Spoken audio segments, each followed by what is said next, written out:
Bonjour.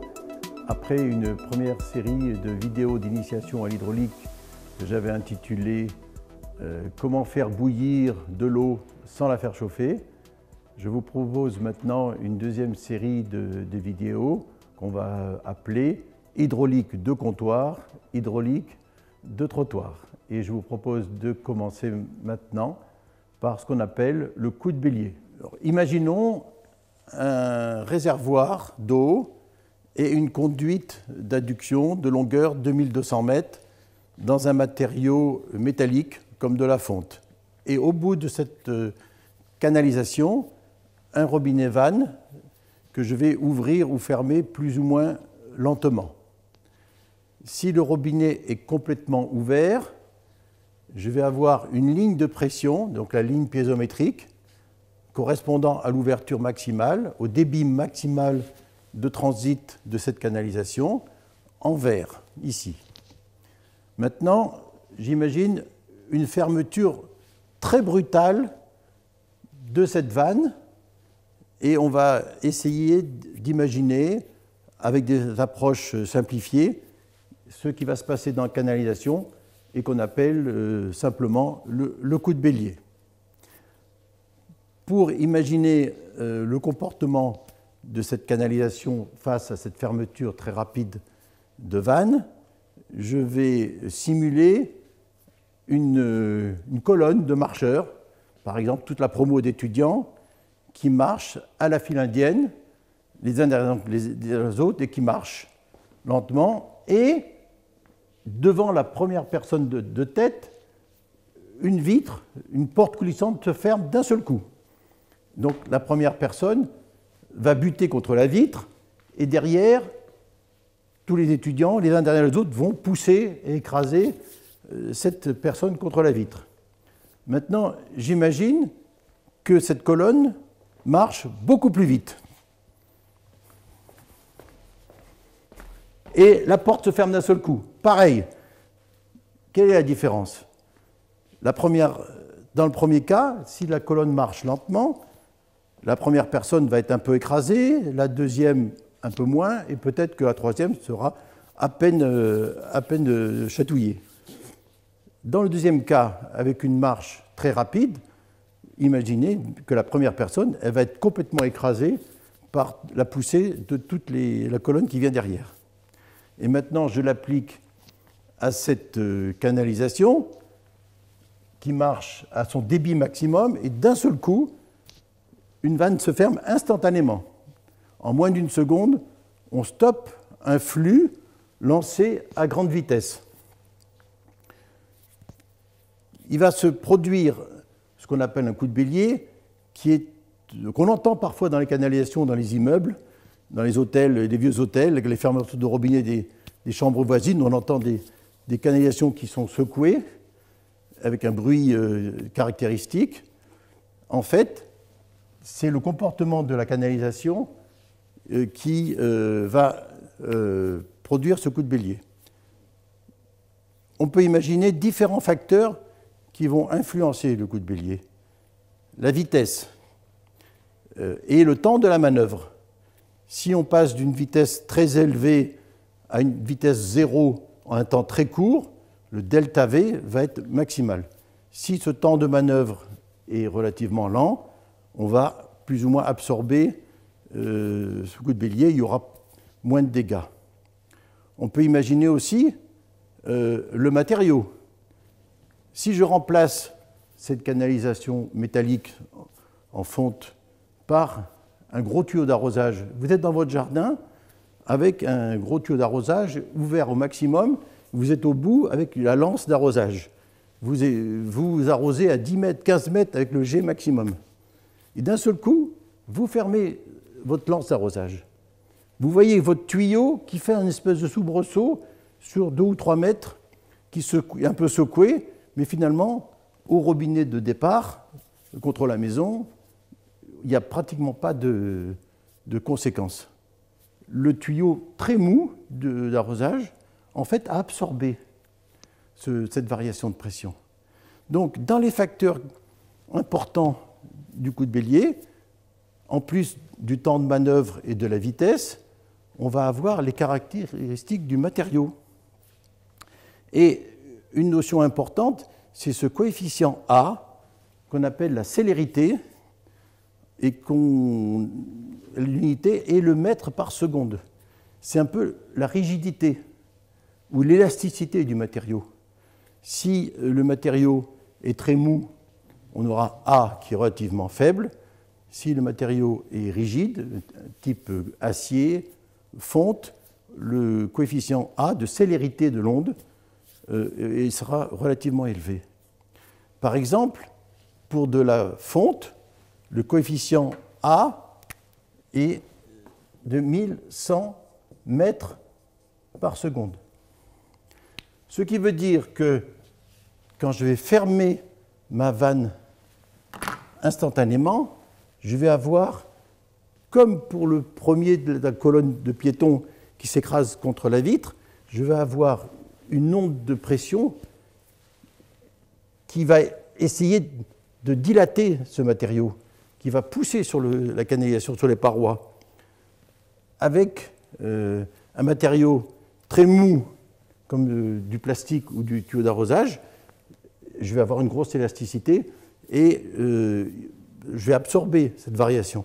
Si le matériau est très rigide, il ne peut pas se dilater et il va propager dans la canalisation une onde de surpression due à cette fermeture instantanée, et l'onde de surpression se propage à une vitesse de 1100 mètres secondes dans une conduite en fonte. Ça veut dire que dès que j'ai fermé cette vanne, une seconde après, l'onde de surpression qui a tendance donc à écarter les parois du tuyau, elle est revenue à 1100 mètres en arrière. Et donc, si j'ai 2200 mètres de conduite, au bout de 2 secondes, mon onde de surpression arrive au réservoir. Et là, elle fait demi-tour et recommence dans l'autre sens. Et l'onde de surpression, elle est suivie immédiatement d'une onde de dépression. Le coup de bélier, c'est une onde de surpression suivie d'une onde de dépression qui se propage dans la canalisation. Donc en 2 secondes, je vais avoir la surpression qui revient, et en 4 secondes, elle va revenir de nouveau au point. Donc ce mouvement oscillatoire, avec des variations de pression, se propage dans la canalisation. Vous voyez que si vous avez un matériau plus élastique, par exemple une canalisation en plastique type PVC ou polyéthylène, cette propagation sera moins rapide. Et on verra plusieurs secondes pour remonter et revenir. Voilà pour cette approche déjà basique du coup de bélier. Maintenant, appliquons les généralités du coup de bélier à une conduite de refoulement à partir d'une station de pompage. Et pourquoi je choisis cet exemple? C'est que je me suis aperçu en lisant des rapports d'étudiants qui sont allés en mission de stage long dans des pays en développement. Je me suis aperçu du désastre provoqué par les coups de bélier qui peuvent endommager très sérieusement des kilomètres de conduite maîtresse, c'est-à-dire des conduites stratégiques pour l'alimentation en eau de grandes villes d'Afrique notamment. Et j'étais étonné de voir la fréquence de ces incidents dus à des coups de bélier et le manque d'intérêt des décideurs locaux pour cet aspect technique. Le coup de bélier, c'est quand même, au niveau théorique, quelque chose de relativement complexe. Et cette vidéo va essayer de dédramatiser et d'enlever certains tabous, d'effacer certains tabous sur ce coup de bélier. Donc je reprends mon pompage à partir d'un réservoir ou d'un lac, par exemple, une station de pompage, une conduite de refoulement qui vient remplir un des réservoirs principaux de votre système d'alimentation en eau potable, par exemple. Le réservoir est à l'altitude de 130 mètres, la station de pompage à l'altitude 100 mètres, ce qui veut dire qu'en statique, quand il n'y a pas de fonctionnement dans la canalisation, que la pompe est au repos, j'ai ici une hauteur géométrique de 130 mètres. Mon manomètre, à la sortie de la station de pompage, se cale sur 13 bars correspondant à cette hauteur géométrique en arrondissant un bar égale 10 mètres de colonne d'eau. Lorsque la station de pompage est en route et que je véhicule donc mon débit pour remplir le réservoir, je dois vaincre les frottements, les pertes de charge sur cette longueur de refoulement, et j'imagine que j'ai environ 25 mètres de perte de charge dans cette conduite de refoulement. Donc, ce qui veut dire que mon manomètre, quand la pompe est en fonctionnement, se cale à environ 15,5 bars, 13 plus 2,5 égale 15,5. Voilà ma station de pompage en fonctionnement en régime permanent. Dans un pays en développement, malheureusement, on a des problèmes d'alimentation en eau potable, mais on a aussi des problèmes d'électricité. Et les coupures de courant sont relativement fréquentes. Ma conduite est en fonctionnement à plein régime, et d'un seul coup, j'ai coupure d'alimentation électrique, la pompe s'arrête. Qu'est-ce qui se passe? Un flux est lancé à une certaine vitesse, et derrière, il n'y a plus d'eau qui vient. Donc, par opposition à l'exemple précédent où je fermais une vanne brutalement, là, j'ai de l'eau qui est lancée et il n'y a rien qui vient derrière. Et donc, je vais avoir une dépression, un coup de bélier négatif au départ, qui va se propager dans la canalisation. Ce qui veut dire que mon manomètre, qui était réglé à 15,5 bars, à la coupure de courant instantanée, il va revenir très bas à une certaine valeur, et cette onde de dépression va se propager dans la canalisation, toujours en fonction, à une vitesse qui dépendra de la nature du matériau et de l'épaisseur aussi de la canalisation. Et donc cette célérité de l'onde, on la retrouve dans l'arrêt de pompe et du coup de bélier qui correspond. Imaginez que j'ai un débit de 12 litres seconde à véhiculer. Quand on prend bien ses cours dans les écoles d'hydraulique, souvent on nous dit que exceptionnellement, la vitesse à prendre en considération, on peut aller jusqu'à 1,5 mètre par seconde. Donc, si j'applique cette consigne un peu scolaire à mon cas de 12 litres seconde, je vais choisir un diamètre de 100 mm. Si j'applique aussi ce qu'on apprend souvent à l'école, que les matériaux métalliques sont plus sécurisants que les matériaux plastiques, on va choisir de la fonte avec une célérité de cette onde de pression-dépression élevée de 1100 mètres par seconde. Et la formule simplifiée du coup de bélier, qu'on appelle la formule d'Alievy, c'est que le coup de bélier, c'est une variation de pression, delta P égale A, le coefficient de célérité, delta V, cette variation de vitesse, sur G. On arrondit toujours G de 9,81, on le passe à 10. A, donc la célérité, par exemple, sur la fonte, 1100 mètres secondes. Et delta V, si la coupure de courant est instantanée et l'arrêt de la pompe instantané, delta V va passer de 1,50 m à 0 instantanément. Donc c'est une formule un peu, je veux dire, pessimiste qui va tendance à aggraver le coup de bélier, mais c'est juste pour vous donner un ordre de grandeur. Du coup, quand j'applique cette formule simplifiée dans mon premier cas, j'obtiens une différence de pression, une amplitude du coup de bélier plus ou moins 16,5 bars. Qu'est-ce que ça veut dire? J'étais à 15,5 bars. Si je fais une dépression de 16,5 bars, ça veut dire que de 15,5, je vais arriver à moins 1 bar. 15,5 moins 16,5, ça fait bien moins 1. Et dans la séquence de vidéo comment faire bouillir de l'eau sans la faire chauffer, on tombe exactement sur cet exemple où on va arriver à moins 1 bar, c'est-à-dire au vide absolu, si mon installation est pratiquement au niveau de la mer, donc vous voyez à une altitude assez faible, mon vide absolu, je vais le retrouver à environ moins 1 bar. Donc je vais vaporiser. C'est-à-dire que cette ligne de pression qui était pendant le fonctionnement à cette hauteur-là, je vais la retrouver en dessous de ce terrain naturel à moins 16,5. Je vais enlever moins 16,5 bar ici, donc 15,5 moins 16,5, je vais arriver à moins 1 bar ici, donc je vais vaporiser tout le long et provoquer donc la cavitation et éventuellement aplatir mon tuyau.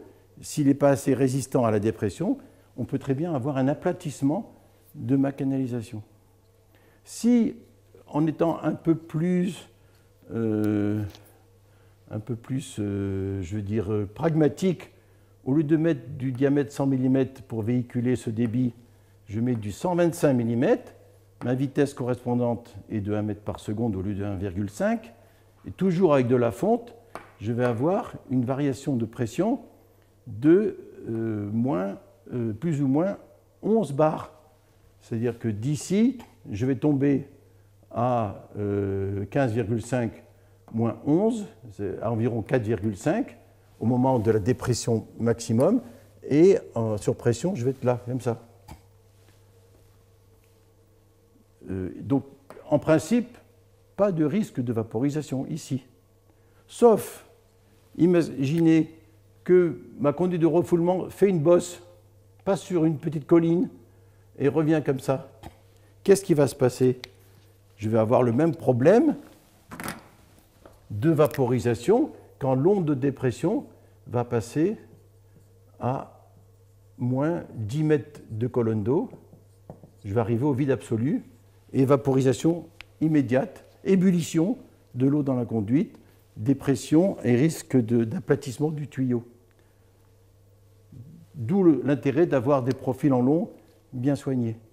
Et maintenant, si je veux prendre le moins de risques possible, je vais prendre un diamètre un peu surdimensionné, du 150 mm, et toujours pour véhiculer ce 12 litres seconde dont j'ai besoin pour remplir mon réservoir, je vais avoir une vitesse seulement de 0,7, donc 70 cm par seconde.